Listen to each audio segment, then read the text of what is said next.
Welcome everybody to the 8th webinar in our series on human rights to water. The subject today is the human rights-based approach for community adaptation to climate change. And if I can start with a quote from the UN World Water Development Report on water and climate change, they say that climate change affects ecosystems, human societies and economies in a variety of ways, and water is the primary medium through which these impacts are felt. But today we're going to walk through the connections between climate change and water, the need for adaptation at the community level, and of course the human rights-based approach. We see an imperative to link the scientific work that's describing the effects of climate change in the work that's needed on the ground. Our aim today is to bridge these two approaches and to add in a further foundation built on the human rights-based approach to ensure that we consider the needs of the most vulnerable and in climate adaptation to realise access to water, good water quality and protect their human rights. We have as a special guest, the Special Rapporteur on the human rights to safe drinking water and sanitation, Mr. Pedro Arrojo Agudo, who will be presenting his view on the link between climate change, water, and these human rights.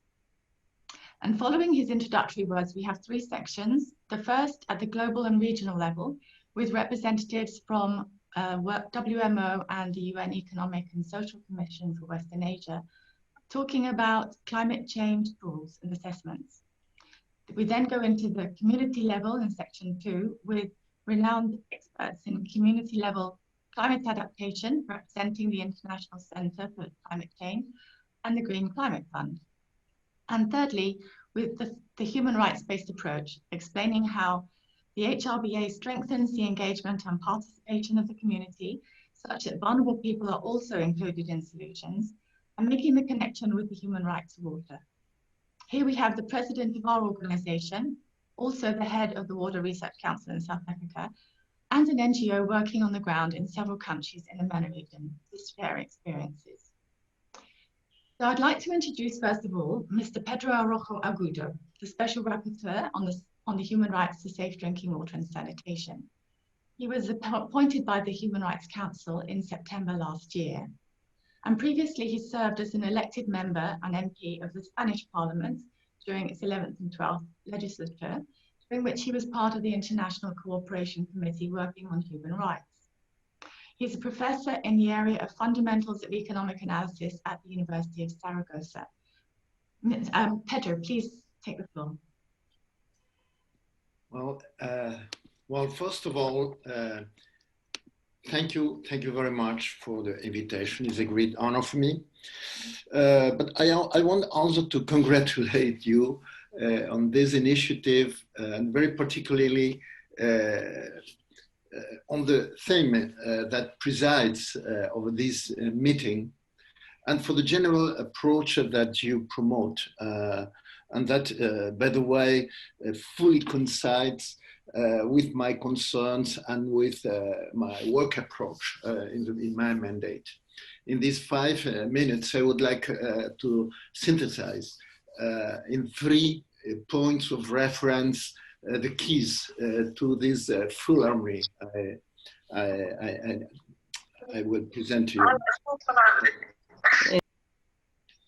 Well, first of all, I am convinced on the link, the strong link that there exists between social and environmental values for everything, I think, and every day is clearer and clearer.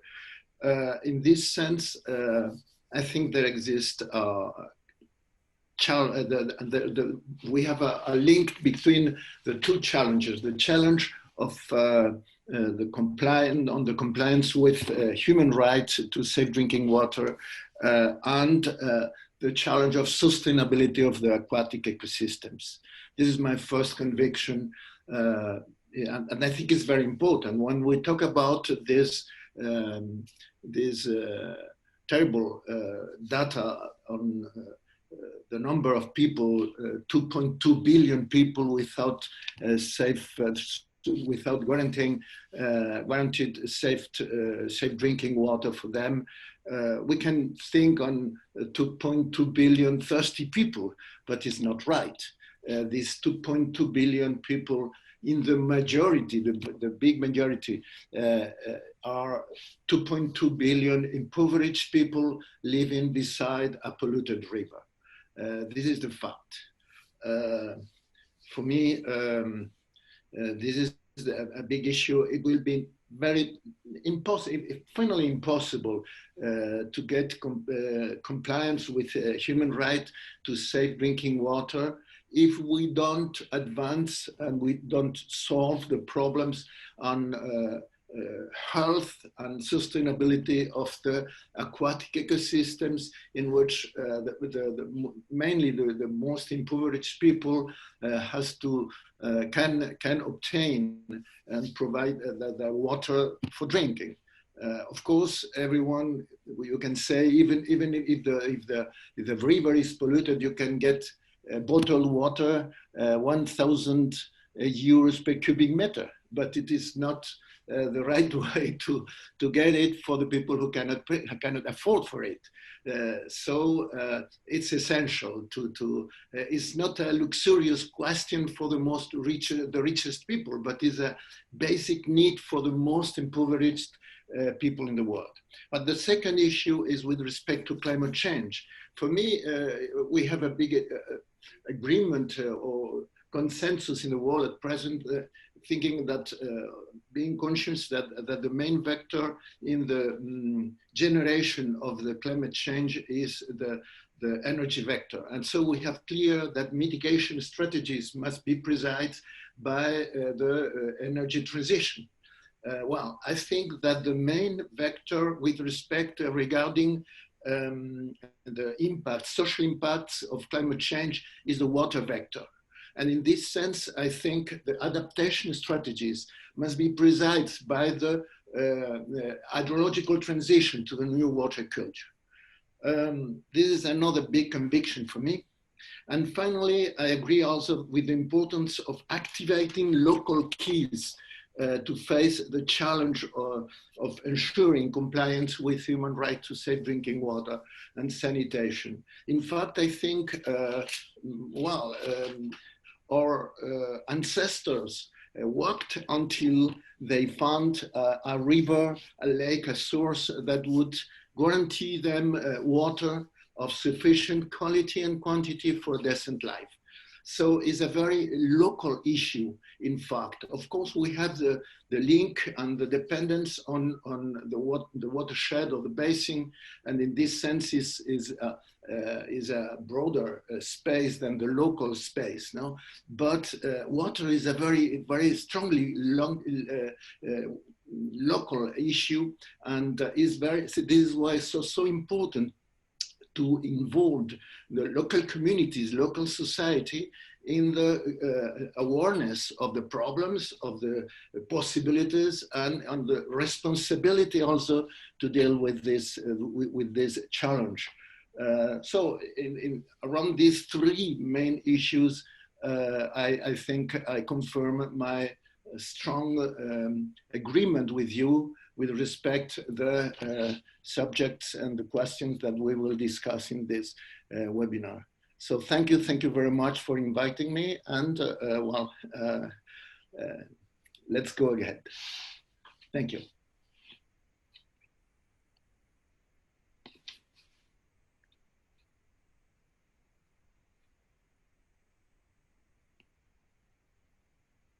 Amanda, you are muting.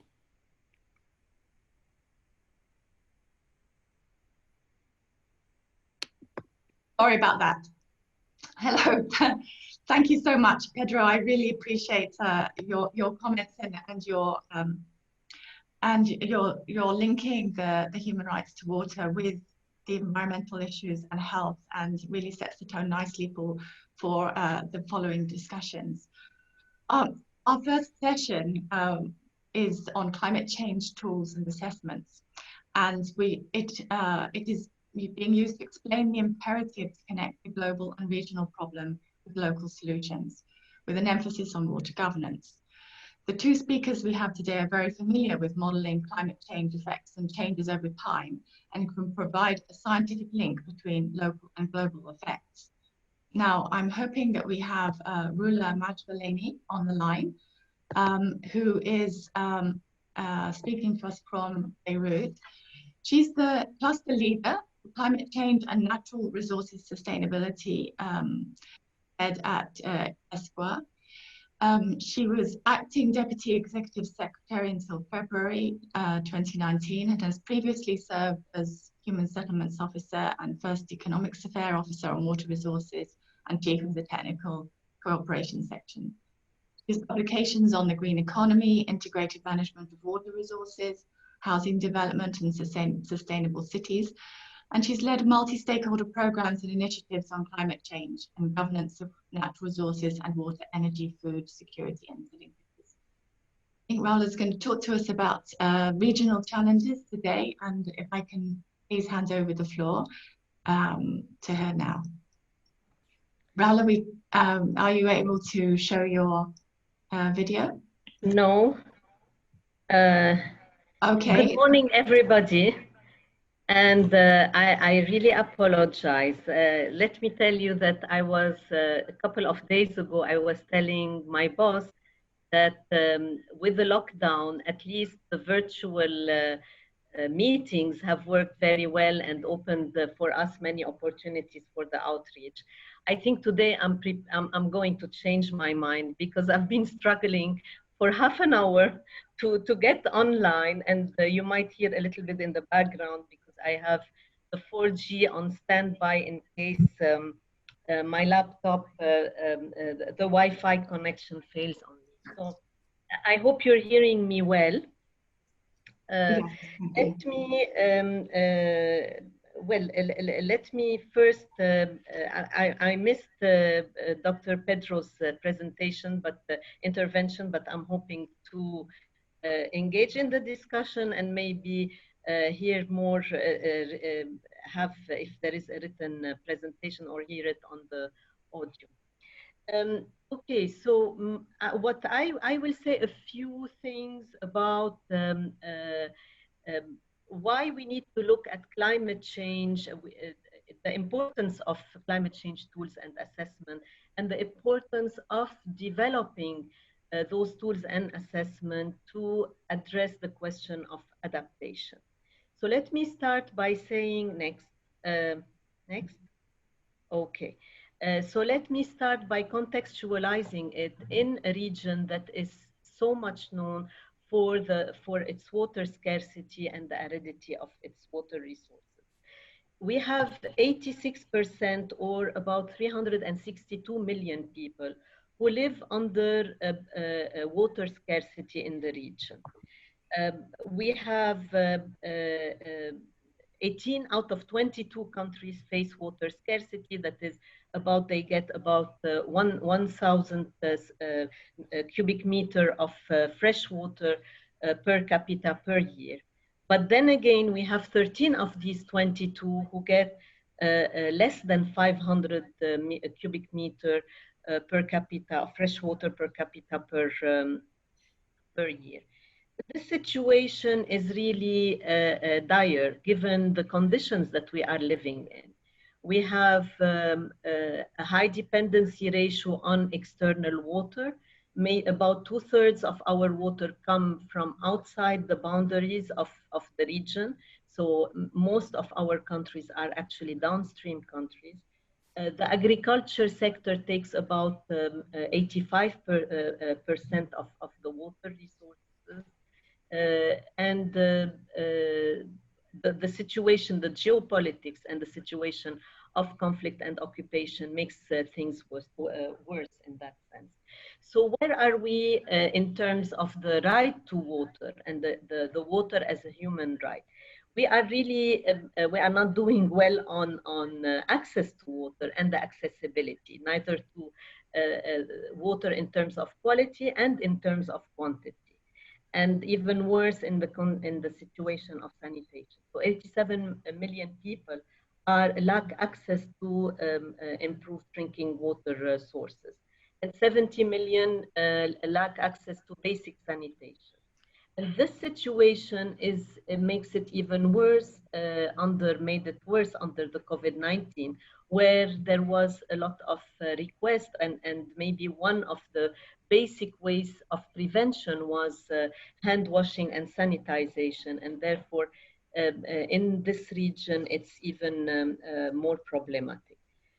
Climate change makes it even worse than add in its challenges. It's been accumulating and creeping up, and the future doesn't look very promising in that sense. Next. Based on ESCWAB, the climate modeling that we have done, the climate modeling and the hydrological and its impact on water and the hydrological modeling that we've done, we know that we are a very vulnerable region, whether we look at moderate scenario or a business as usual scenario. We have high vulnerability in both, and particularly in the Upper Nile Valley, in the southwestern Arabian Peninsula, and in the northern Horn of Africa. We have and it varies from this region in terms of the adaptive capacity that these countries have. Next. So the RICAR project, and this is where we've built, if you want, the science base to inform policy on climate change. We have done a regional integrated assessment of climate change on water resources and productive sectors. So what you see on the right-hand side is the domain that we have done, a unified domain, the RICAR domain, which has allowed us to do the climate modeling at a 50-kilometer scale. We are presently doing an assessment at a 10-kilometer square for the Mashrek region, which allows to capture more the variation, the sensitivity, and the impact of water, of climate change. So what we have from those modeling, we've assessed the rise in the impact in a moderate scenario, rise in temperature, and in an extreme event case scenario up to the end of the century. What we have is an expected rise of 2 to 3 degrees by mid-century and up to 5 degrees by end century in a business as usual scenario, which is really problematic in this region. We are expecting also a reduced rainfalls, reduced precipitation, with in most areas, and in some areas with a lot of variation and higher frequency in the intensity and the pattern of rainfall. So this is really challenging a number of sectors. We've studied the impact on the agriculture sector, on the health sector, on the urban, even at the urban level, on the infrastructure. What we have done in this model is to look through an integrated lens, and this is the importance of looking at not just what if. We know that there's going to be a rise in temperature, a changing pattern of precipitation, extreme weather events becoming more frequent, but then matching these with vulnerability indicators to look at the adaptive capacity of the sectors, the countries, and even different groups, different vulnerable groups. And what we find is that in some areas you might have a bigger impact of the climate. However, there is a better adaptive capacity and therefore more resilience to address the challenges of climate change. And this is what we have done. Next. Raula, just warning on timing, please. Okay, I will, it's only 2 slides. Okay, what we have done is linking all, first of all, looking at building policy advice and policy support and capacity building to member country based on the science base. This is something very important because it dispels a lot of the misconception or of the very unfounded, if you want, speculation of what is going to happen in climate change. So that body of knowledge has been used in a different, to build policies on adaptation, on mitigation, but also to address finance issues. And this is something very important because of to address finance policies and how to tap on resources to address adaptation problems. We are a region, let me conclude with that, I will not go into the last detail, but we are a region that suffers not just from the impact of climate change, and therefore the adaptation is a problem. However, when we look at the resources being deployed to address and the financing mechanism deployed to the region, there is a mismatch, and there is it changes by a factor of 4 to 1 in favor of mitigation over adaptation. Least developed countries are most at risk, and vulnerable groups are most at risk. And that does not help us in addressing access to water, which is one of the most vulnerable sectors, has been and will be even more if no policies are addressed. Thank you, and I apologize for the mix-up with accessing online. Thank you. No worries. No, that was very interesting. Thank you, Rola, and gave us a real feel for what some of the challenges are in the Middle East, North African region. If I could pass the floor to Johannes Kuhlmann now, who's the Director of Water and Climate at the WMO, the World Meteorological Organization. Johannes is going to introduce us to the global picture. He's currently the Director for Water in the Cryosphere and has experience working in IHP, HWRP division of the German Federal Institute of Hydrology, and also President of the Intergovernmental Council of UNESCO's Water Program for 2 years during that time. Johannes, please, may I ask you to give your presentation? Yeah, thanks a lot, Amanda. Thanks for having me on this webinar. I think it's an important thing to pick out one or two aspects of this very broad, very wide debate. And to me, I want to talk really about one aspect in a few slides, which is how can we really make the global knowledge or assessments meaningful at the local level. And that was something that Pedro has alluded to in his introductory remarks very well. This here is a typical picture that we see in debates, and it shows that, well, we're getting warmer all the time. But what does it mean for really engaging local communities or regional constructions in making a real point and changing something? And if you want to do that, you need to look at things like this. And I'm sorry that this slide here is in German, but the thing that it describes is the phenological clock. So the blue at the top is the winter time. So we had 113 winter days in between 1950 and 1980, and now we only have 100 left. And if you look outside Geneva today, we are like at 12 degrees plus or so. So we are losing our winters, and this is something that you need to tell the people. It doesn't matter to the people that the temperature is a little higher, but you need to bring it to a level where people can actually do something with this information, so to translate it into actionable bits of information. This here is the water temperature of different rivers that flow from the Alps. And again, you can see all the rivers are getting warmer. And this means people will have different problems with water quality, ecosystems are impacted, and you need to tell the people exactly, look, your environment that you live in locally is changing, and you need to address those issues.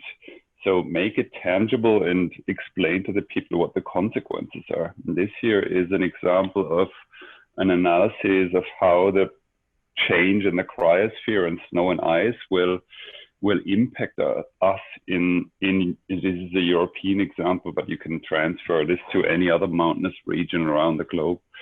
This shows on the, just focus on the lower two pictures here, and you see that on the right-hand side, the percentage of flow from rainfall blue, snow white, or ice in light blue on the lower part of this graph. And you see only 2% of the flow over the year is from ice melt. But if you look at in this graph here on the axis, on the y-axis, we also have the percent in terms of the low flow contribution. So you can see easily that ice flow from ice melt has up to 20% contribution to low flow situation in the summer months. And this is where the people suffer from heat waves, where we have water quality problems, where the water is getting too warm so that we cannot use it for energy production anymore. And I think what we need to do is really translate information that is available from the global and regional scale to the local context. And WMO, so this is the first point here on my what's needed slide. We are trying to help this with hydrological status and outlook assessments that we're coupling to climate information regionally and locally. I think that it is super important that human rights-based approaches to adaptation need actionable local contexts. So as soon as it is, I don't know, general or then it doesn't work. And we see it in the pandemic now. I mean, only because it's locally actionable do people do something about this. And I think we need to create more positive coalitions to address the issues, because only if you can bring people together to create a co-benefit will they really share something. But this co-benefit must be informed. There must be a transparent access to the data. And this is my last slide. How it can work is the GWP has led something which was called a water change makers in the past months. And this here is a watershed and cities program where actually in Mexico, different communities interact to protect waters together. So people from cities and who live in the rural areas devise policies together and actually take the ownership of this and build in their own human rights-based approach that they feel is needed. And I think this works because different people create these communities to act on transparent information that is locally actionable. And with that, I'm going to close my presentation. So my plea is really work together to transform all this complicated scientific, global and regional finding and awareness into information that people can actually take up and do something about. Thanks a lot. Thank you very much, Johannes. I think that the stark reality of the numbers and the changes in temperature and so on brings it all home. And I like the fact that we need to put more focus on local action. I've got a few questions here. We've got a few minutes to discuss this with yourself and Raula, and Pedro is also going to join us for some comments. So my first question is, and I don't mind either of you would like to answer this. What do you see as the biggest hurdle for encouraging governments to take action on climate?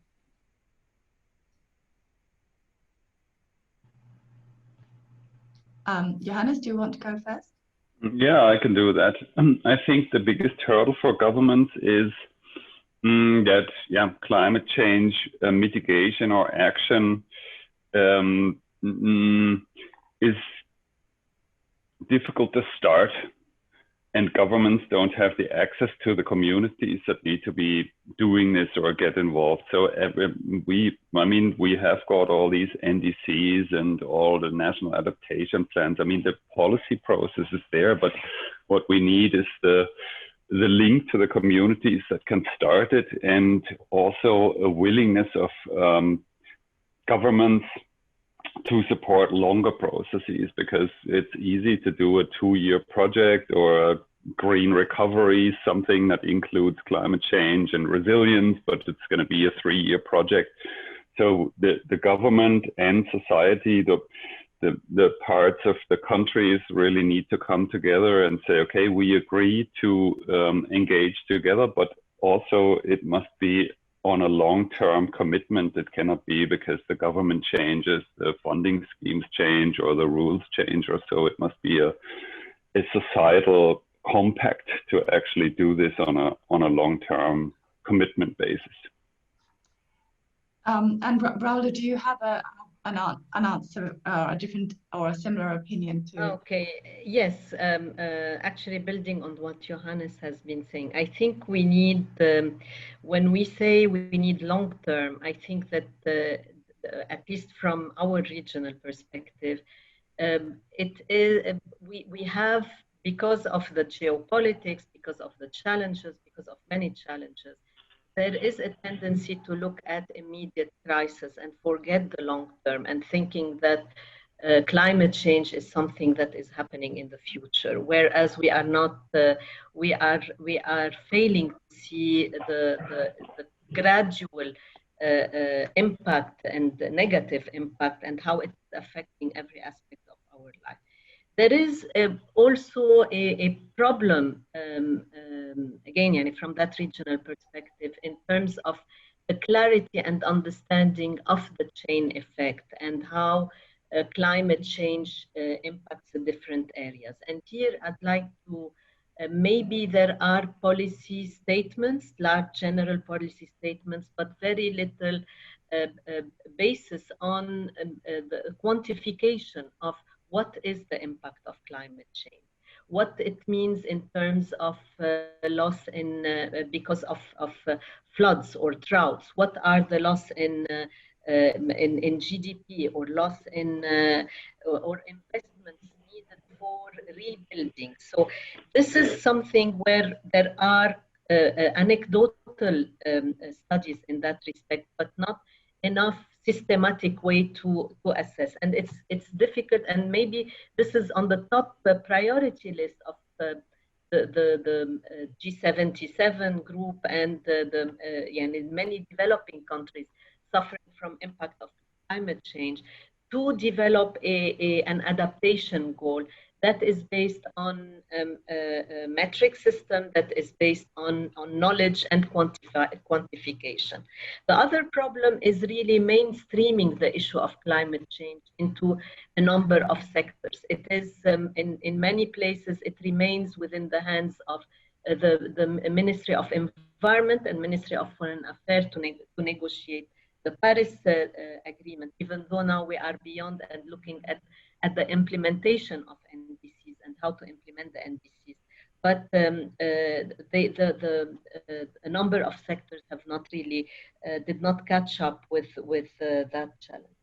And the last, maybe one more point that is a big challenge is the finance. There is a mismatch in the flow of finance or climate finance to the region. There is a mismatch between, in terms of quantity and quality, and we don't get enough finance, and whatever we get is not really adapted to the priorities of the region, and that needs to be addressed, including the need for innovative finance, including the need for how to engage better the private sector in many in a precarious region on many fronts. So these are the key challenges. It's not lack of wanting to do, and I must say that there have been progress. I'm not saying that it has not been addressed, but it is not enough as it stands now. Over. Okay. Thank you. That sort of answers a lot of the other questions I was going to ask you. So maybe I can ask a more scientific question to Johannes, in terms of predicting effects of climate change at local levels. You showed some interesting graphs at the global level of what's happening. But actually, in terms of getting the local people involved, as you were describing, how do you see that the science is going to help with that? Is it defined enough at the local level to be helpful?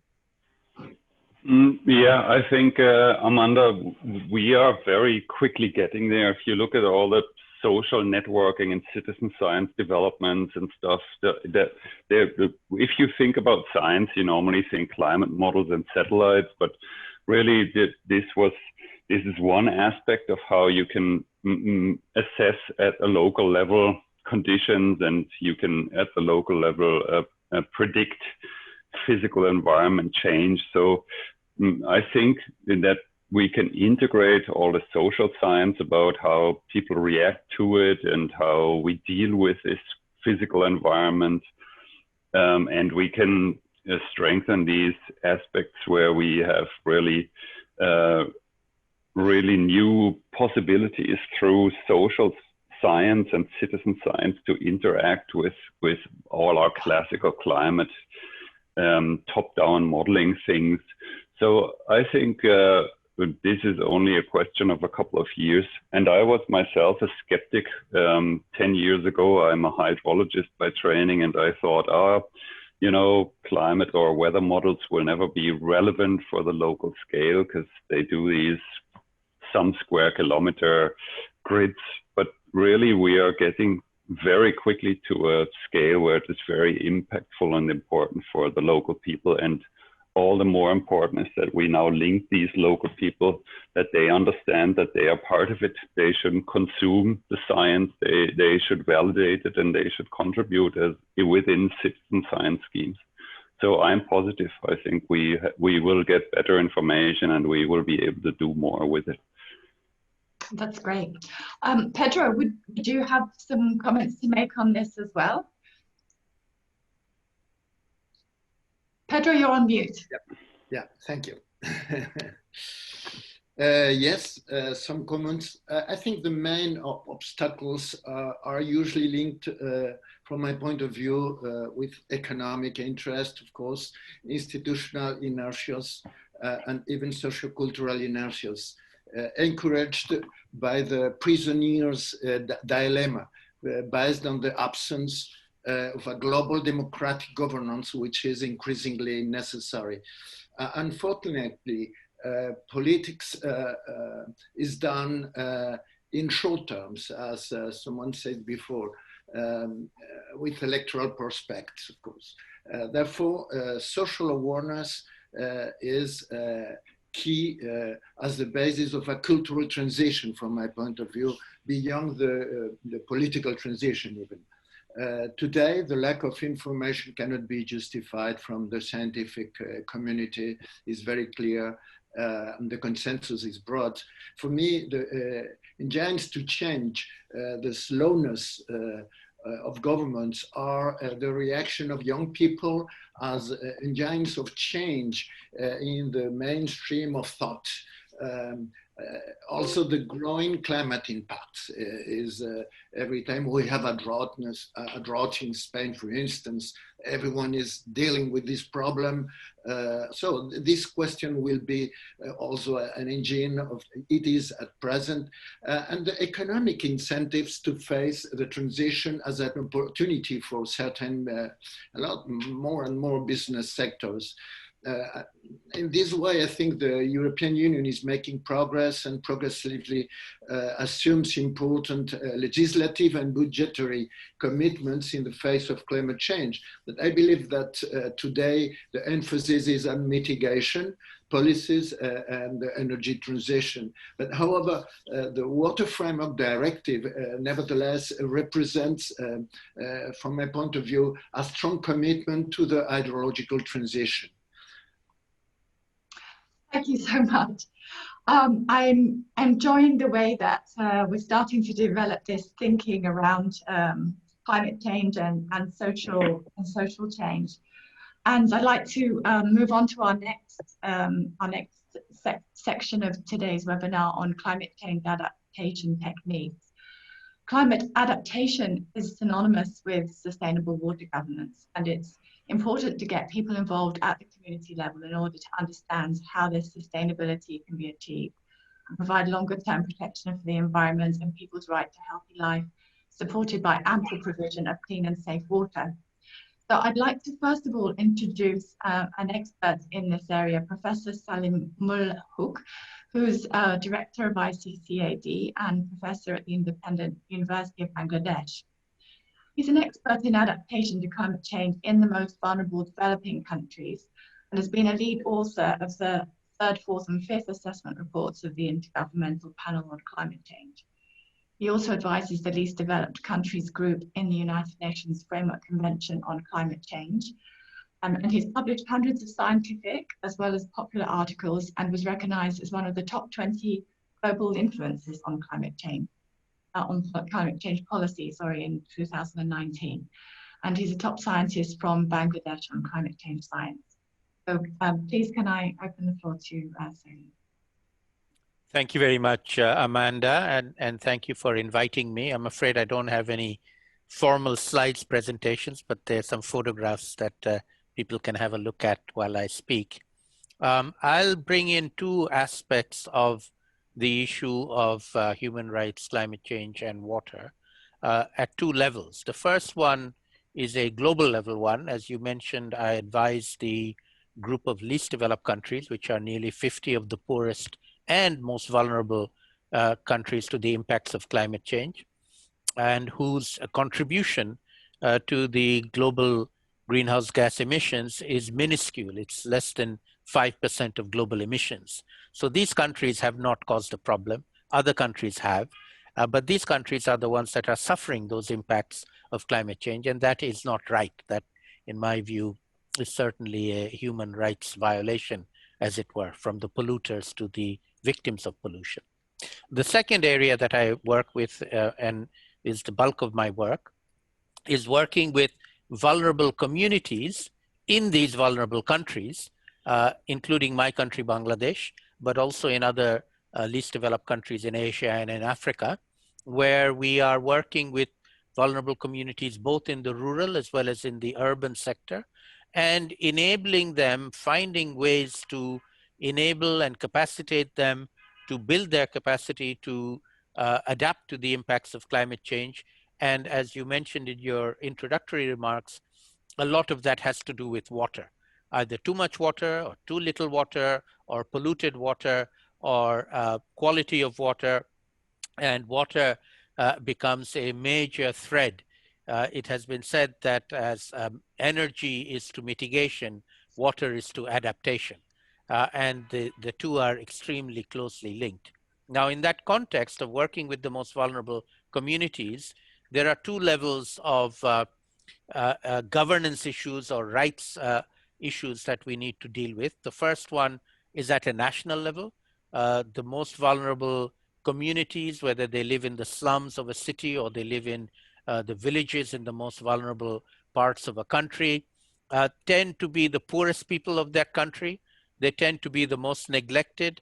They tend to be the ones whose concerns are not taken into account when higher level decision makers make decisions, whether they be mayors of towns and cities or they be national government ministers.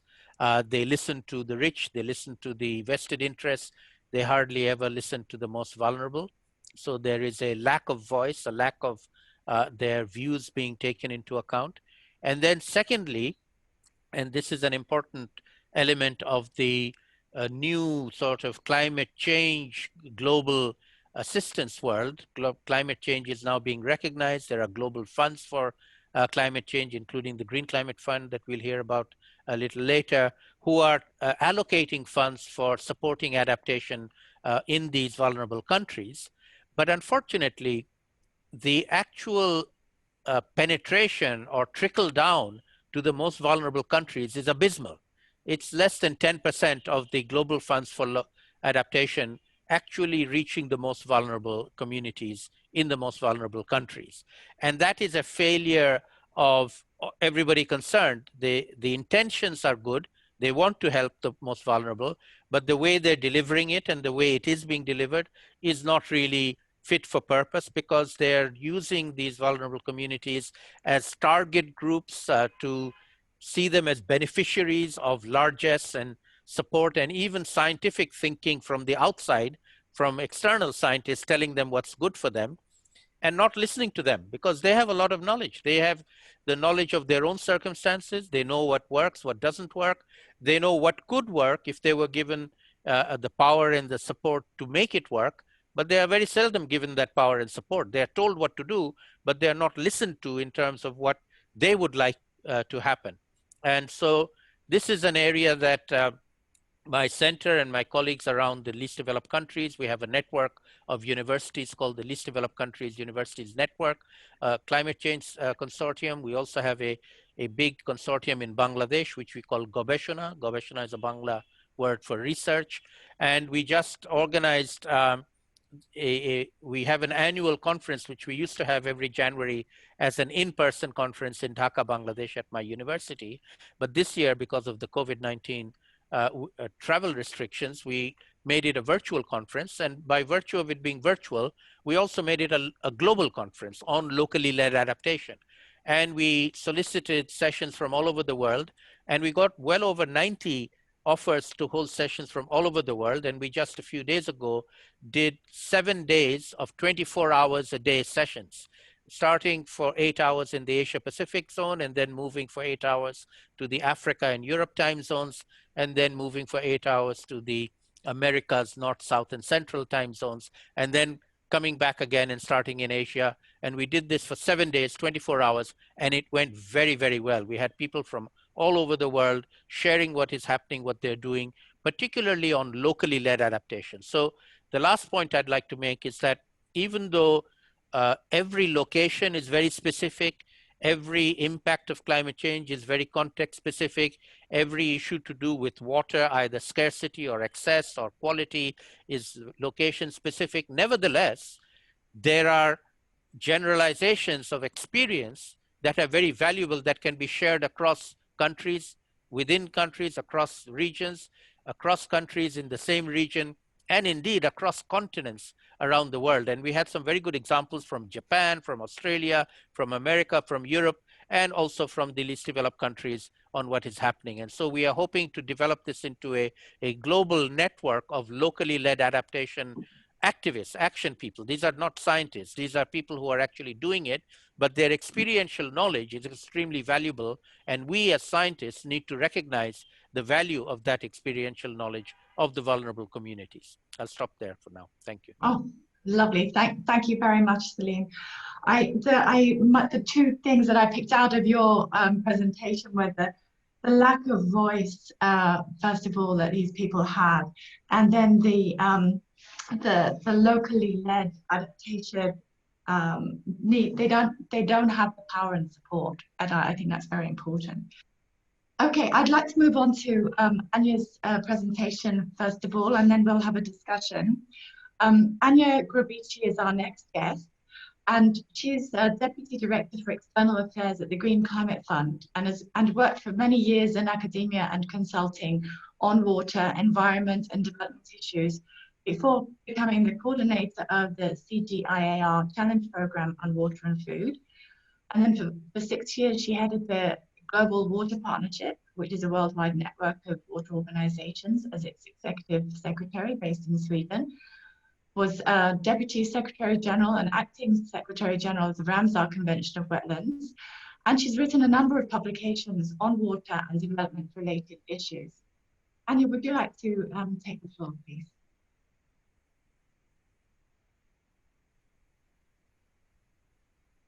Thank you so much, Amanda, and it's really a great honor and privilege to be part of this session. I'd like to frame what I'm going to say in two ways. Firstly, I'd just like to really present what the Green Climate Fund is doing, as a maturing organization, so providing climate finance for both adaptation and mitigation. And then I'd like to zoom in to really look at how the human right to water can be supported by climate finance by the example of a specific project in the Comoros Islands, which is an LDC country in Africa, and also a small island developing states. So if I could just have the first slide, please. I'm going to go through these rather quickly, but I'd be very happy to send any more information if people are interested. So just a quick history of the Green Climate Fund. It is the financing mechanism of the UNFCCC. It was first established at COP16 in 2010. The Secretariat was really established towards the end of 2013. And the first funding started coming in 2014. The first projects approved in 2015. So you can see that it's really quite a young institution. It's maturing and developing all the time. In 2020, we had our first replenishment, and we have made, in fact, now it's just over $10 billion for the first replenishment. The initial resource mechanism was 7.2 billion. So altogether now we have some 159 projects that have been approved, of which 111 are under implementation. And I'll show you a few more figures related to this. Next slide, please. I'd like to really emphasize that that GCF principles include a 50-50 allocation between mitigation and adaptation. We're the only climate fund that has that very specifically built into its DNA through a board decision. So adaptation is extremely important. And if we look at the share of adaptation financing that goes to LDCs, SIDS, and African countries, together it's more than 2/3 of the adaptation finance that goes to the poorest and most vulnerable countries. Next slide, please.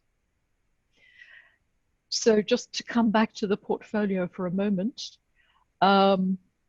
on the right-hand side, you can see that we had $7.2 billion that have been committed so far, with an additional 16 billion in co-financing from our partners.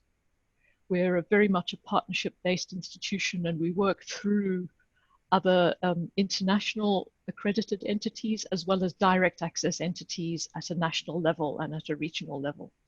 So altogether about $23 billion of climate finance. At present, half, that's very much allocated half and half to mitigation and adaptation. So half of that to adaptation. And then related to what Salim was saying earlier about the amount of money actually reaching the local level.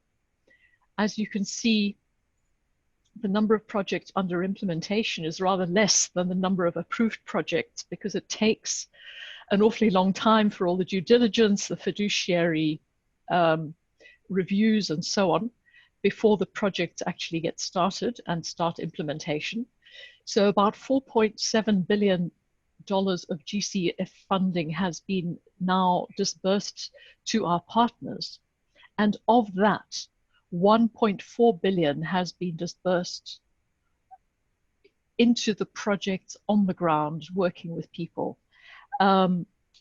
This number is increasing all the time, and I'd like to stress that it's a function of GCF to some extent being a young institution and having to get all these mechanisms put in place and developed. And we really hope to see that proportion of the disbursement increasing steadily as the fund matures. Next slide, please. So the area that I'd like to zoom in on, a very vulnerable area on the east coast of Africa. This particular area between Mozambique and Madagascar. You have the Comoros Islands in the north there, just between the two countries. Unexpectedly hit in 2019 by 2 cyclones within 3 weeks, causing untold devastation. And this is completely unusual. It's an example of really climate change in action in the Indian Ocean. We've got a number of projects in Mozambique and Madagascar, but I'd like to zoom in on a particular project that we're delivering in the Comoros, which is a much smaller country. It's composed of 3 major islands. And I'd like to talk in particular about this project, which is strengthening the climate resilience of water supply governance and delivery in the Comoros Islands. Next slide, please. So this is a project which is being delivered through UNDP together with the government of the Comoros, making a substantial contribution. And the total project budget is $60 million. The aim of the project is really to reinforce the management of water supply and to make it more resilient including both medium and long-term climate adaptation planning. This is an 8-year project. So in coming back to Johannes's point about how, short-term time horizons, this 8-year project hopefully will create a paradigm shift where this funding will be helping also to create policy change and doing institution building, so that there's going to be a long-term shift towards the kind of hydrological culture that we need, that Pedro referred to earlier. So I'd like to stress this project aims to diversify and improve the water supply sources and infrastructure for approximately 450,000 people. The average water consumption of these poor and vulnerable communities is around 35 liters per person per day. And on one of which is below the limit that's considered safe, which is 50 liters per person per day, in terms of the human right to water. And on one of the islands, it actually falls as low as 11 liters per person per day, because the water resources that people have access to right now, prior to the project starting, it's stream flow. It's a very limited number of households have rainwater harvesting tanks on their roofs, but there's really very little water storage, very little access to groundwater, except in the coastal plain. So this is really targeting the communities up in the hillsides where stream flow is currently the main access to water, and the communities are at incredible risk of drought. So many of them do run out of water on a regular basis, and this is why the average water consumption is so low. Next slide, please. Sorry, can I have just the next slide, please? I think this is my last slide. I just wanted to show you. Well, it looks like we're having trouble getting the slides playing. And do you want to just wrap up? So we perhaps I should leave it there. But I'd just like to emphasize that we're really looking for a paradigm shift in terms of the way that water is governed in the Comoros, but also working with the communities. A large number of the beneficiaries are women, over half that beneficiary number of 450,000 people. And there's going to be a lot of training and capacity building at a local level for people to be participating in locally managed, catchment management and looking after the water storages that are constructed in the course of this project. So I'll leave it at that. Thank you. Oh, thanks, Anya. Well, so I maybe in the interest of time, I could just ask one question and ask you both to answer it. I think the most sort of important question for me is what are the biggest challenges in scaling up community-led climate adaptation schemes? Because obviously you've got a little bit of experience. I know from Anya from one aspect and Salim from another. You can perhaps both answer that question. Anya, since you're on the floor, do you want to answer it first? Okay, thank you. So what we're really moving towards now, I think, in terms of strengthening community-based adaptation and locally led adaptation, is to create funds of funds. So in other words, to transfer funds to the countries through partners, and then at a local level, communities can develop their own projects and apply for those funds. So for example, the Blue Action Fund, which I showed on the slide earlier, is another of these projects which is going to be active in Mozambique, Comoros, and Madagascar. The big challenge here, it's an attempt to not so much scaling up, but downscaling climate finance. The big challenge is to make sure that the criteria that are being used for allocating the projects by funds of funds are adequate. And what we're already starting to see is that where some people, some groups can start to perceive some injustice in the way that funds are being allocated to these small scale community projects. And then they come back to us.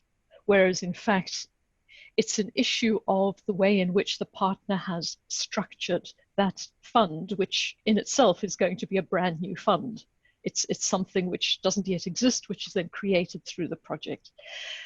So I think that it's going to take time for these mechanisms to develop and mature, just as the Green Climate Fund has at a global level had to develop and mature. But now creating these funds of funds at local level to be able to serve local communities better, that's also going to take a little bit of time. Thank you, over. Thank you, thank you. And Salim, do you have something to say on this? Sure. So thank you very much. And I'll build on what Anya just said. Firstly, my view of what is needed is not a single extra dollar or euro. There's enough money out there. It's just not reaching these people. So we need to find better ways of reaching them. And what we need to do is recognize we're doing it wrong now and to make a paradigm shift. And as Anya just said, the structures that we have created at the global level, like the Green Climate Fund, have had an extreme emphasis on fiduciary capacities and capabilities, which even national governments in the least developed countries have had a hard time fulfilling the criteria, let alone small communities at the grassroots levels. There's never going to reach the global funds that have been created with their structures. So as Anya says, you need intermediary fund of funds. And I'll cite one example that we are helping in Bangladesh, which is a fund, it's called the Climate Bridge Fund, created by an NGO called BRAC. BRAC happens to be a Bangladeshi NGO, which is also the biggest NGO in the world right now. And they have a fund from the German government of 11 million euros, which they manage, and they have the fiduciary capacity to manage it. They've also applied for accreditation to the Green Climate Fund. And then they provide that funding in small amounts to local community grassroots organizations in 5 cities. These are for slum dwellers, particularly climate migrants who are coming into these towns, to enable them to adapt to the impacts of climate change at the very local level.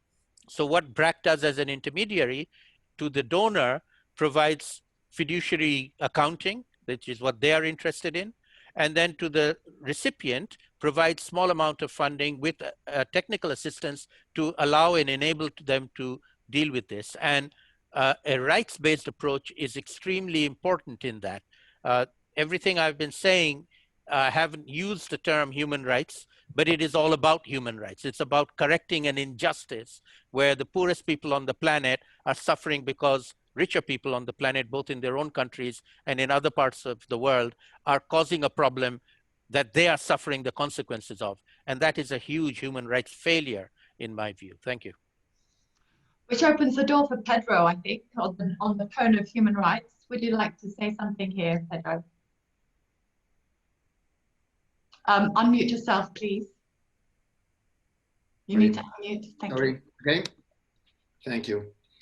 Thank you very much. Well, for me, I can give you a very positive and hopeful example. I know this is an example given by the Brazilian Northeast region with the popular project on the million rain cisterns in, as you know, an extremely semi-arid region, very affected by the climate change. Project this project is facing, in fact, the mega project of diversion from the San Francisco River, aimed mainly at the development of irrigation and agro-industry and for agro-sports, and with serious impacts on the sustainability of San Francisco River ecosystems and strong social mobilization in this basin.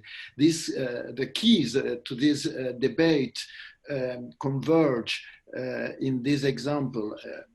I mean, serious problems of access to drinking water in a very harsh context, aggravated by climate change, high awareness and social organization at local and regional level, strong environmental awareness and alliance between the Northeast social networks and popular movements that defend the sustainability of the San Francisco River. Design, and this is very important also, of local strategies developed by local communities, both technologies they manage and local materials, for instance, and also international and national support. In this sense, national support, at least at the beginning, since now they do not have the support of government of Mr. Bolsonaro. Well, and we can see the effects is successful. And just telling that something that in general, it is essential to promote adequate hydrological planning at basin level with active citizen participation at local level under the precautionary principle, and on the other hand, reinforcing the human rights approach. Thank you. Thank you very much. And I'd like to move on, if that's okay. We'll move on to the last session today, and the title of this session is the Human Rights-Based Approach, which lends an additional level of rigor to the engagement and participation of the community, so that vulnerable people are also included in the solutions. And these solutions are inevitably more sustainable as a result, while also protecting human rights, not only the human right to water, but also the right to a healthy environment, healthy life, and all the other connected rights and SDG goals. So our first speaker in this last section is Afef Talili, who's a consultant at Minerva Consulting. He's a Tunisian engineer with experience in the MENA region and in Europe. And her main expertise is on environment, energy, climate change, water, sustainable development, human rights, and gender. He's developed, implemented, and monitored several national and regional initiatives to build capacities of governments and stakeholders on strategizing for livelihood improvements for all, especially for the most vulnerable groups. So I'm looking forward to hearing some of her examples of projects that she's been working on that might give us a practical idea of how things have happened. Yes, thank you, Amanda, for the presentation, and thank you, everybody, for this opportunity to be with you. I would like to share with you my slides and talk briefly about what have been implemented on the ground. My presentation would be kind of a human rights-based approach in practice, what have been achieved in the MENA region, but not only, because I've been also involved in several other regions of the world, the most vulnerable to climate change. So through the projects or initiatives that have been built with governments, civil society, or private sector, the approach was to look at the participatory planning cycle from another aspect, mostly to integrate the most vulnerable groups, to hear their voices, because if we do have an injustice or unfair allocation of natural resources, This is because we're not hearing the most vulnerable ones. So through this participatory planning cycle, we've tried with these projects to involve within a participatory approach these stakeholders in a watershed level or in a community level, based on a do no harm approach or leave no one behind, because it's very important to build a governance scheme that involves everybody. And what have been achieved through that is that we have told those people that they do have the right and freedom of opinion and expression. So they have been more and more involved in this participatory experience or citizenship experience open for everybody. I would share the experience of the project Search, because we've been building the resilience strategies and action plans with the communities themselves. And we have been telling people they do have a right to be involved. And that was a surprise. People were not aware they do have a right to participate. So the first impression is that, oh, I am a simple farmer, I am a woman with no education background, I am not a scientist, I am not a politician, but do I really have a right to be in? And when we try to raise awareness of those people and build their capacities, the ideas that came from the ground were their own ideas. So the ownership was improved, and we have got more results in the ground. For example, when we've been building a resilience strategy at Watershed in Palestine, one of those pictures, I think this one with people trying to, with the expert trying to integrate people and to simplify the aspects of resilience. What is resilience? What is climate change? What are the effects of climate change in their daily lives? We've come with a strategy, a simplified strategy that was implemented. And before I get here, I was in contact with this community, and they have great results to be shared with everybody. If anybody is interested, I can send them later. So within our projects, we've been stressing on the right of equal access to public services, based on a governance scheme, based on a participatory planning cycle. We've been doing what needs to be done based on the views of the communities, but also it was science-based. We've been looking around for similar initiatives, but what is also best to do in the whole framework of science-based approach. And the results were impressive, because people actually got access to public services, to clean waters, to sanitation, to sustainable energy.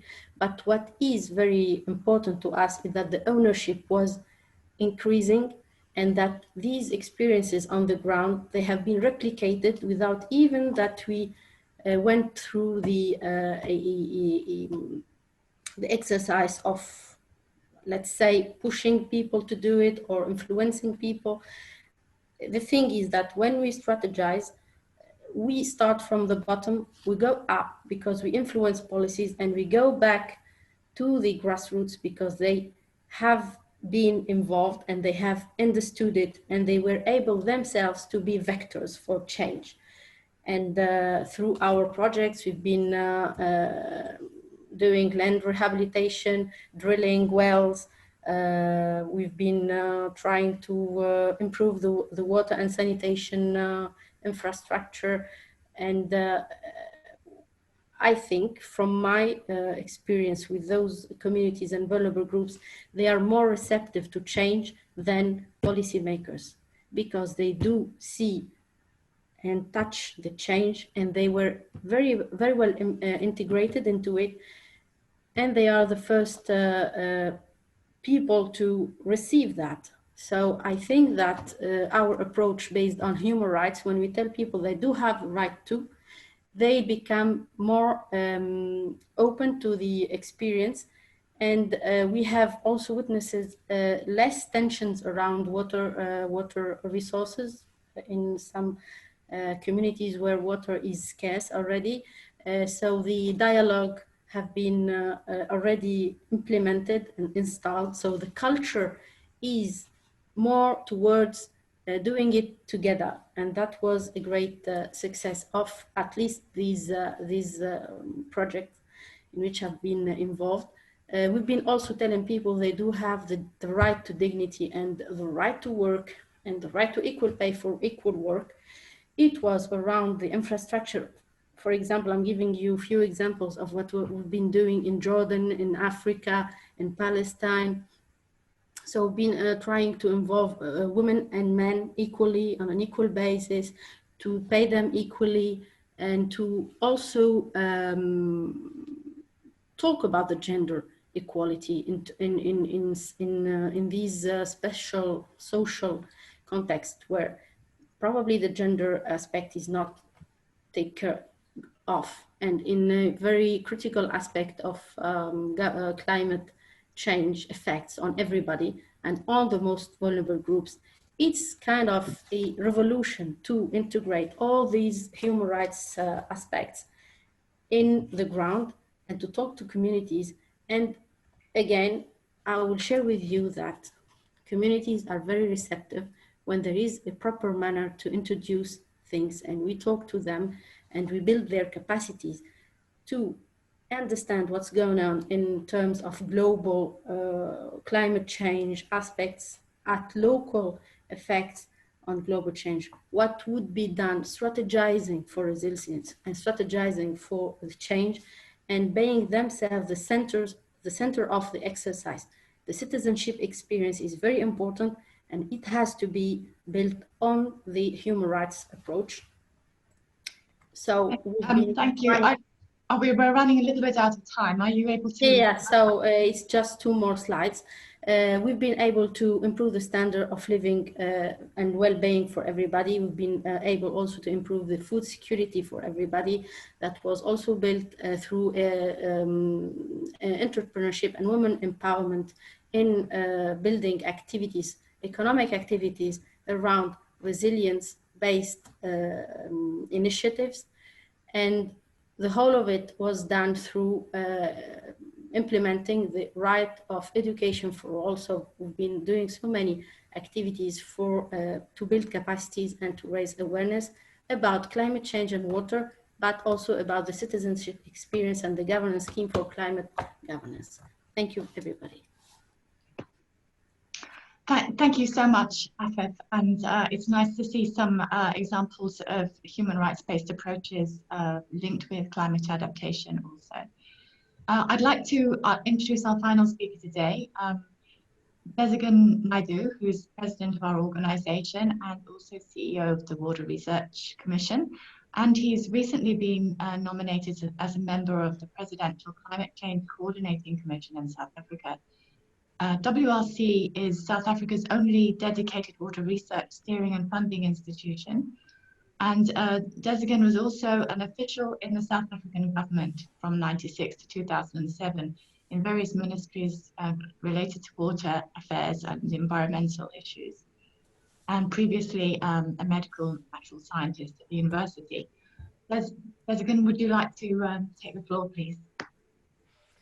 Thank you very much, Amanda, and good day to all of you. And thank you so much for those really impactful presentations thus far. And a little tour around the world around what is possible. I think that's really excellent. I'm going to take a small step back, actually, before I talk to some community level examples. And just remind ourselves that last year, when Antonio Guterres, the UN Secretary General, did the annual Mandela Lecture in July of last year, he talked to the inequality epidemic in the world in the middle of this COVID-19 pandemic. And he made a couple of very salient and very important points that I think that we have to engage, because this is core to us dealing with the lack of a human rights-based approach in many parts of the world. The first issue is what he calls the matter of the fables and fallacies. And he said the lie is that the free market will ensure that we will have health for all the citizens in the world. The fiction is that unpaid care work constitutes no work. The delusion is that we live in a post-racist society in the world. And the myth, even in the middle of the pandemic, is that we're all in the same boat. And I think he mapped that out really graphically, talking to us not being in the same boat, but some of us being in super yachts while others are floating with the debris in the middle of the pandemic. And this story, although it has been emphasized by the pandemic in the most graphic way, has been with us for many, many decades. However, we have had a very eventful January this year. January 21, I hope, the history will remember, as not only as an expression of climate change enthusiasm and the need to do something very different in a much, much bigger scale, but one that will be sustained with this as an important starting point. And there are three really big things that happened in January that I'd like us to be reminded of very briefly. The first, and we cannot ignore this, is the change of at the helm in the White House in the United States. And yes, it is very much a national issue, but the end of Trumpism also signals for the world a very different possibility. And I think we are all collectively hopeful that this is going to be generating a particular kind of momentum around the sustainable development agenda and climate change in particular. The other two, and enormously important, is the World Economic Forum talking about the Great Reset, acknowledging very publicly those very people who are driving the current global economy, that the trajectory over the past century, certainly over the past 5 decades, has been in a very difficult direction. And that Great Reset is in fact in favor of a sustainable development approach, in favor of a climate change adaptation prioritization, and the right kinds of investments in climate mitigation. And if we were short of the possibility of a vector, then the Climate Action Summit gave it to us very succinctly. And it takes me back to WSSD 2002. And it was a really important point where we started marrying for the first time the environmental agenda, the climate change agenda, together with the development agenda. And the notion of sustainable development in the Joburg Plan of Action was given real impetus as a formula to move forward. But I think it is incumbent on us to bring the right kinds of mechanisms to bear to make this stick. And then very briefly, let me talk about 2 examples. Maybe there'll be a chance for a third one.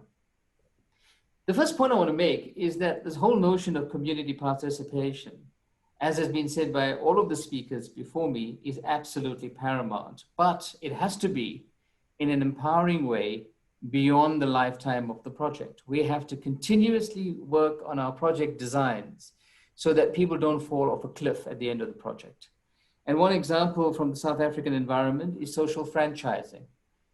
This is a sanitation project that we have piloted in the eastern part of the Eastern Cape, where Anya is from actually, and organized to have very basic sanitation services delivered on a franchising model, developing entrepreneurs and creating jobs, but building into that design, the local province taking over from the project at the end of the project to roll this out at scale. In fact, this was one of the preconditions that we had put in as the Water Research Commission towards where we're going to be investing. And I'm happy to say that as we sit now, there are 20 companies, each employing more than 3 people, that have been at work and are working, and it is now more than 4 years. A second quick example is developing multi-use systems for water. This is not only about extending water security, but this is around moving from the paradigm of command and control, central management of water, to a much more localized, sustainable mechanism, where members of those communities themselves become part of the project design, the project implementation, and are the custodians for the upscaling post-project. And this project was done in the Limpopo province of South Africa.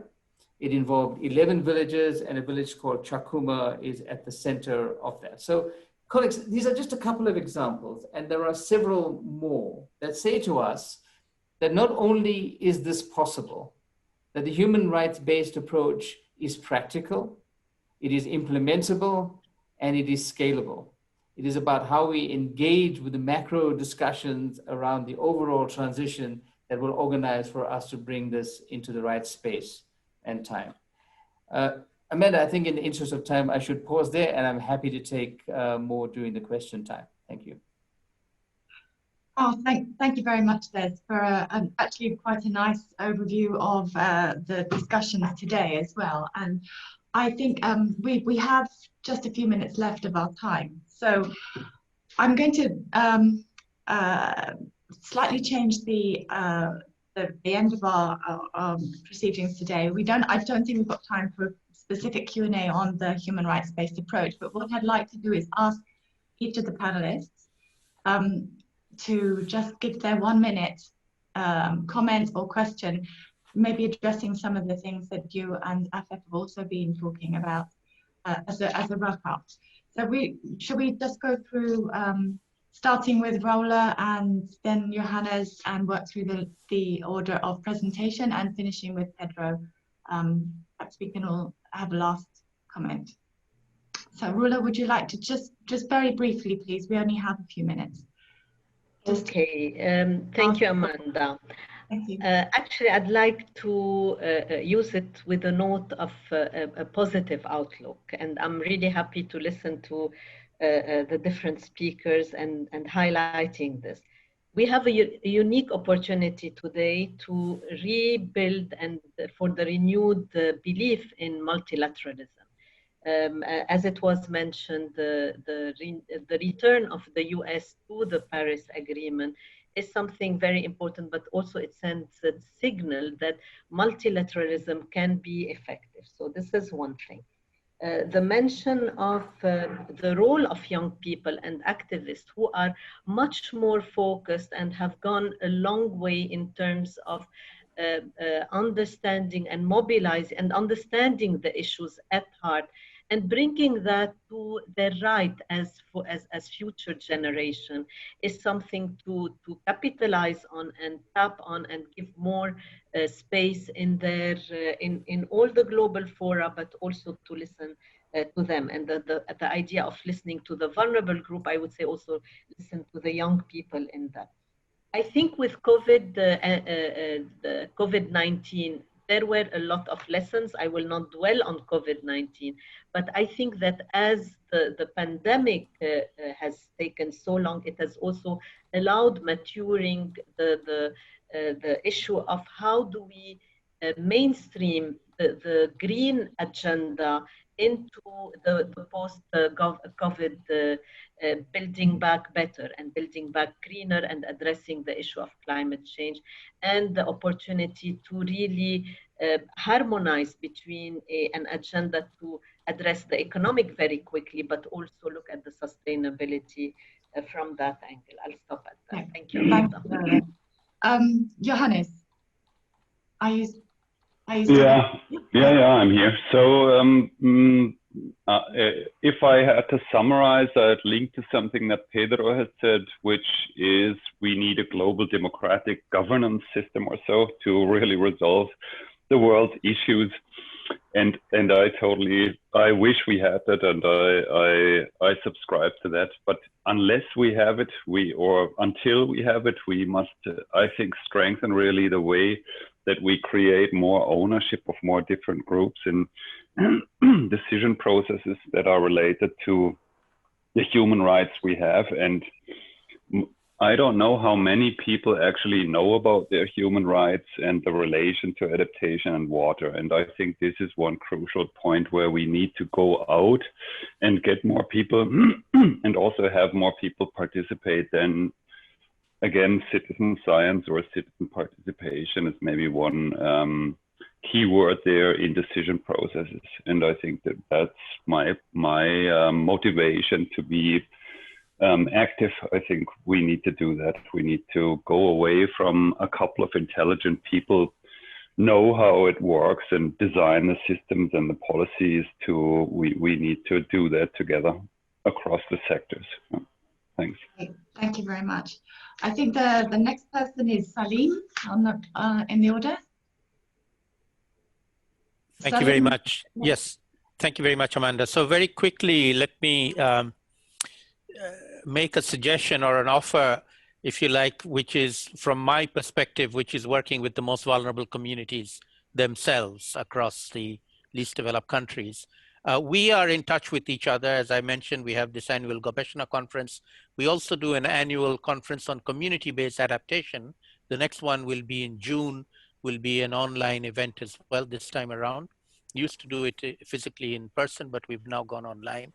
And this is to link communities of practice on the ground around the world who are actually doing adaptation to climate change amongst the most vulnerable people, whether they happen to be in the developing countries or indeed in developed countries, because the fact that the poorest and most vulnerable communities are the victims is true even in the most developed countries, whether it's the United States or in Europe as well. If you map the most vulnerable communities, you will find that they are the poorest citizens, the immigrants, the migrants, the people of color, and that is a universal truth everywhere. So vulnerable communities happen to be the most neglected and most vulnerable around the world, and that's a truism, whether they're in a poor country or in a rich country. And we would like to connect them across the globe. Thank you.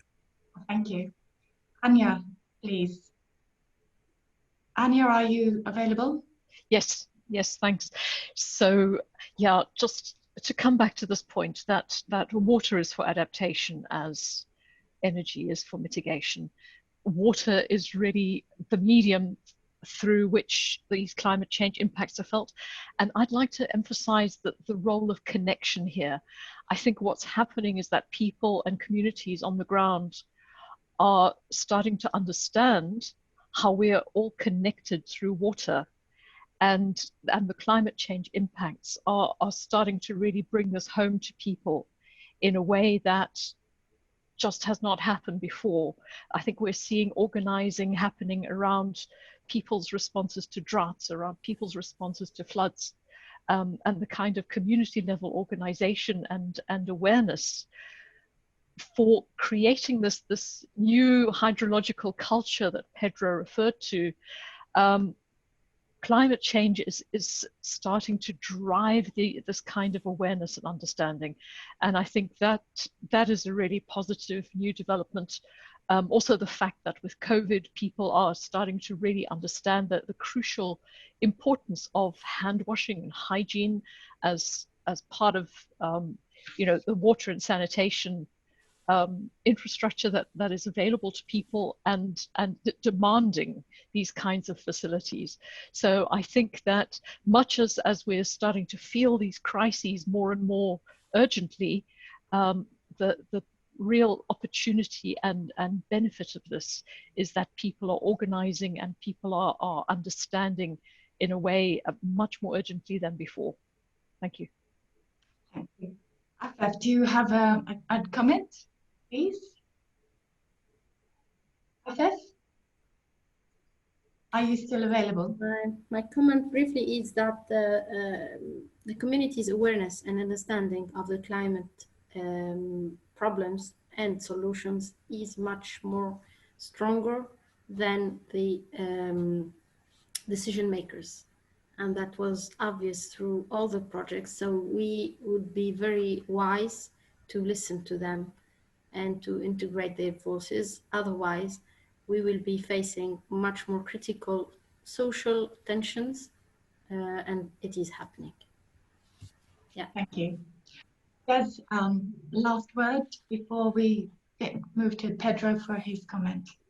Certainly, some lightning quick points. The first is that we should be aware of the dangers. As we get expeditious this year and a couple of years after this, there will be the strong temptation to go to the conventional, to go to the old ways of doing things under the banner of recovery. And we could push back the human rights agenda substantively, and we have to be wary of that. The second is that there are some very important platforms coming up really soon that are building up the global conversation, pushing us in the direction of sustainable development and human rights. And we need to use that as a community of practice. So we have COP26 this year. We've got the Water Summit 2023 in 2 years from now, and a variety of building steps towards that. And I think we must include in that this wonderful offer from Salim that I think we should take advantage of. And the very last point I want to make is, Pedro, congratulations on your new appointment, and be assured that this little organization, Human Right to Water, is going to be a close friend of the Special Rapporteur, and we will be demanding as well, of course. Thank you very much indeed. Thank you, Des. Pedro, please. Well, thank you so much. Perhaps just to provide a reference regarding the decisive role that women can and do play when the health of the family and the community is at stake. I have studied and worked on many social water conflicts around the world. They have seen to what extent the active involvement of women is decisive.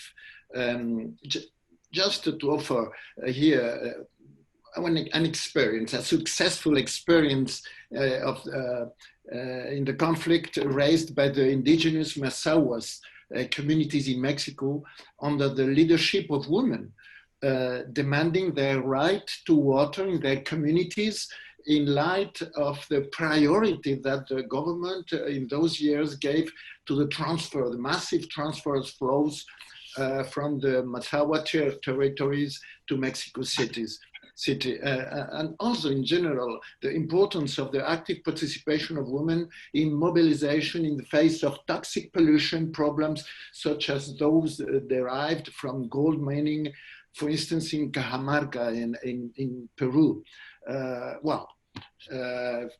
For me is an essential part of the local and regional involvement of the community, because we are talking about the safety of the family, of the community, and in this context, the active involvement of women is the base of a successful end of this kind of mobilization and involvement of the community, from my point of view.